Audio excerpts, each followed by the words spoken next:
How's it going, guys? It's Red, and in this video, I'm going to be showing you guys another super busted build that you guys can be using in Back 4 Blood right now. Now, using this setup, you guys are going to be the boss destroyer. You guys are going to be practically 1 to 2 tapping every single boss. That's going to include breakers, ogres, all of that. They are all just going to fall instantly. Now, like many of the other builds I put on this channel, you guys can carry this all the way up to Nightmare. This is going to get you through Recruit and Veteran absolutely no problem, and with a proper team, you can carry this into Nightmare. But before we get into that, if you're new here to the channel, make sure to leave a like on this video and subscribe for more awesome Back 4 Blood content just like this. Also, make sure to check out the link to my Discord server. It's going to be down in the description below. You guys can use it to find teammates to play Back 4 Blood with, so if you guys are in some dire needed teammates, make sure to come check out the Discord server. And without further ado, I hope you guys enjoy the video.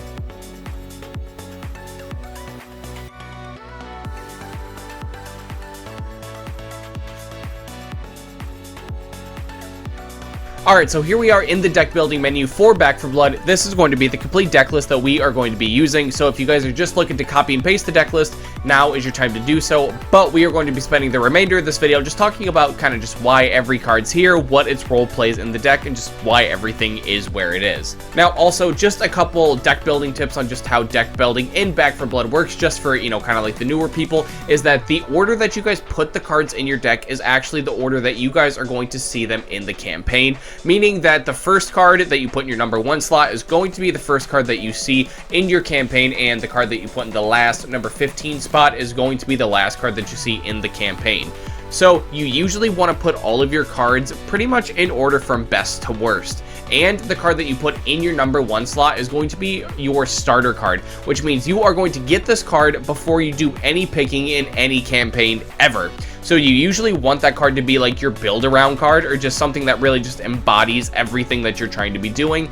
And the starter card in this deck is going to be Double Grenade Pouch, which is going to give us +2 offensive inventory. This deck's kind of weird where like our first 3 cards are kind of like starter cards for our deck. You know, it just really helps get the engine going, where our number 2 slot is going to be 2 is 1 and 1 is none, and number 3 is going to be Admin Reload.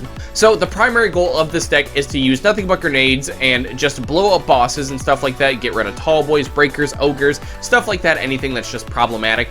But I mean, when there's just no, you know, ogres or breakers around and you just have no grenades, you need to be able to do something else a little more effective than just fire like base weapons that, you know, because when you're using a grenade build, you don't have, you know, like AR boost, you don't have reload boost, you don't have, you know, you don't have any sort of damage. So to compensate for this, we kind of have to help our team out by carrying 2 primary weapons and doing the admin reload combo. And if you don't know what that combo is, it's essentially where fire one gun, and then right when you need to reload, you switch to the other one and then start firing that one, and then your other one's going to reload, and you can just keep looping that over and over and over again. The timing's a little iffy, but I mean, once you get it down, it's a really, really good combo. So this is kind of how we help our team out, other than just killing all the bosses. So in the meantime, while we have to just kill common, and we have to kill things like reekers and hawkers and stuff like that, this is why it's here. So in the number 4 spot, we have Improved Explosives, which gives us +75% accessory damage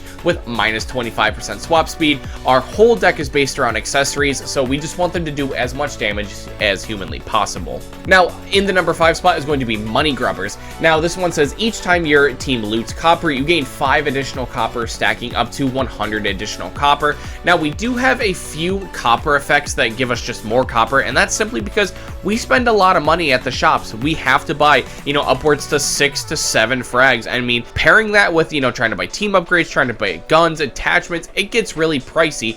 And, you know, especially if you can get an entire team using Money Grubbers, you are going to just get an insane amount of copper. And paired with all the other copper effects we're using in the deck, you should have no problem getting all the money you need. But this is one of the only builds in the game where you actually have to consistently worry about copper. Now, in number 6 is going to be Surplus Pouches, which is actually a team effect that says +1 team offensive inventory with -10% health. The 10% health, that doesn't matter. We got a healer. I mean, it really doesn't matter. And just, it gives us an extra grenade, which, I mean, the only thing better than killing something with 1 grenade is killing something with 2 grenades, you know what I mean? And at this point, you know, we're using Hoffman, so we're going to be able to hold 2 grenades. We're able to hold 2 more because of this and 1 more because of this. So, you know, we're just able to hold 5 frags right now. And that's not even counting things in the shop that give us, you know, boost for our grenades or just let us hold extra. This is why this build gets really broken, because we can hold like 9, 10, 11 frags at once and basically just kill anything on sight. Now, like I said, we are able to hold a lot of frags. So at number 7, we have offensive scavenger, which is going to say we can sense nearby offensive accessories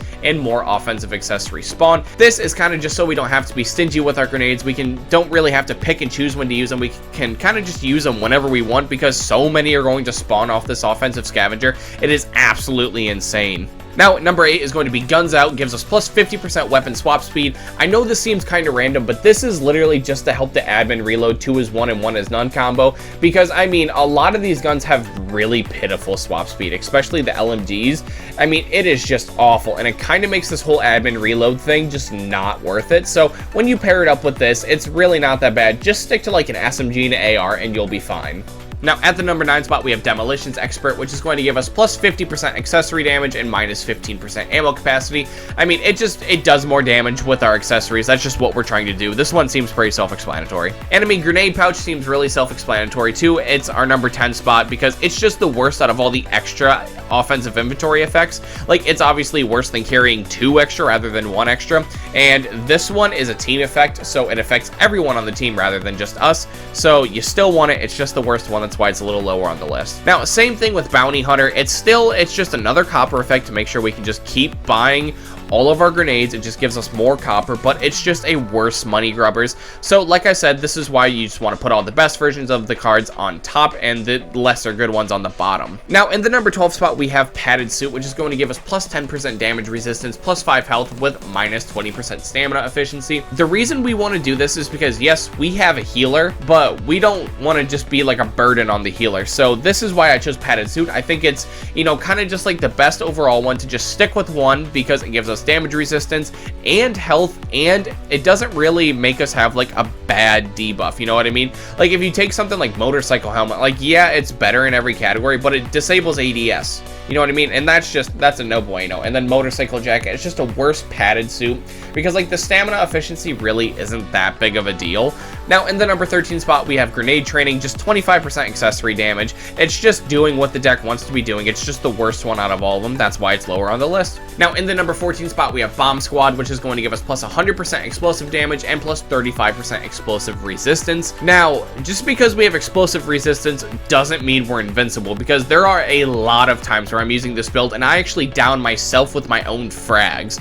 So that's just something I would highly advise you guys to make sure you guys aren't doing. Just make sure you guys are keeping your distance when you're throwing your frags, because I know how much fun it is to just keep chucking the frags at the ogres or at the breakers or something like that. But if they're, you know, if they're charging at you and you're mid-throw, they're gonna kill you, because trust me, it's happened to me a lot. It happens to the best of us. You just need to know to avoid it. And the number 15 spot, going to be the last card in the deck, is going to be Shooting Gloves. It's going to give us plus 25% weapon swap speed.